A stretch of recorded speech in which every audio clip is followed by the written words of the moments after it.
नमस्कार, news India का digital platform आप देख रहे हैं। आपके साथ मैं हूं निदा अहमद।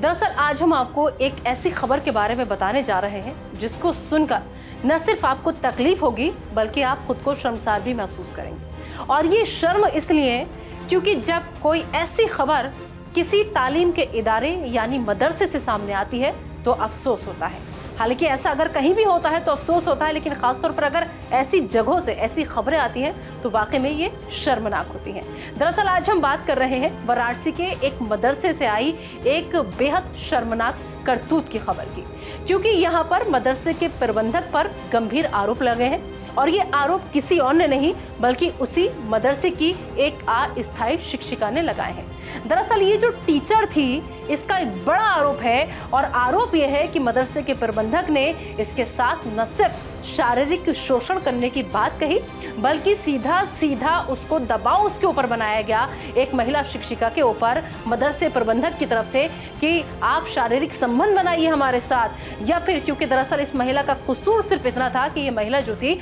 अस्थायी थी और ये अपने आप को पक्का करने की बात मदरसे से कह रही थी। बाकायदा उसके लिए आवेदन भी मदरसे की तरफ से निकाले गए थे और शिक्षिका ने अप्लाई भी किया था, लेकिन बाद में जो मदरसे के प्रबंधक थे और उनके साथ के लोग थे वो इन तमाम बातों से मुकर गए। और उसके बाद जब महिला ने कहा कि आपने मुझसे आवेदन भी भरवाया और मैंने सब कुछ पास भी कर लिया, तो फिर उसके बाद कहा यह जा रहा है कि पहले तो रिश्वत की बात उससे कही गई। कभी कहा गया कि आप 2 लाख रुपए दे दीजिए, कभी कहा गया कि 8 लाख दे दीजिए, कभी कहा गया कि 13 लाख आप दीजिए और मामला पूरा सेट कर लीजिए। और जब महिला के पास इतना पैसा नहीं था तो फिर महिला से शारीरिक संबंध बनाने का दबाव जो था वो बनाया गया मदरसे के प्रबंधक की तरफ से। और सबसे बड़ी बात यह कि जब महिला ने इनकार किया इस चीज से तो फिर महिला को मारा गया, पीटा गया और दुख तकलीफ तब हुई जब ये महिला गर्भवती थी और 6 महीने का बच्चा पेट के अंदर था इस महिला के। लेकिन उसने कहा कि मैं गर्भवती हूँ, मैं आपके साथ ऐसा कोई भी संबंध नहीं बना सकती, आप मुझे बख्श दीजिए। वो रोती रही, चीखती रही, चिल्लाती रही,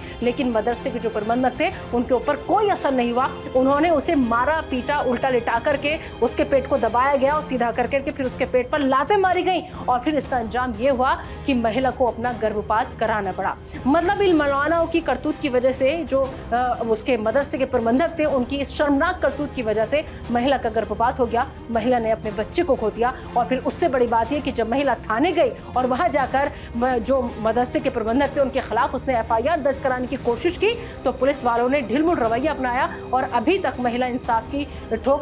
इंसाफ के लिए दर-दर की ठोकरें खा रही है और इंसाफ की गुहार लगा रही है। और बाकायदा इसके लिए अपने खून से इस शिक्षिका ने अपने खून से एक पत्र लिखा है, एक लेटर लिखा है जिसमें पूरी आपबीती अपनी सुनाई है और उत्तर प्रदेश के मुख्यमंत्री योगी आदित्यनाथ से भी इंसाफ की गुहार लगाई है। तो अब हम सब सिर्फ यही चाहते हैं कि जो वहां का प्रशासन है वो महिला को इंसाफ दिलाने में महिला की मदद करे, क्योंकि सबसे बड़ा सवाल यह है कि आखिर मदरसे के प्रबंधक को बचा कौन रहा है, क्योंकि इतना सब कुछ हो जाता है एक मदरसे के अंदर और उसके बावजूद अभी तक किसी की गिरफ्तारी क्यों नहीं हुई है।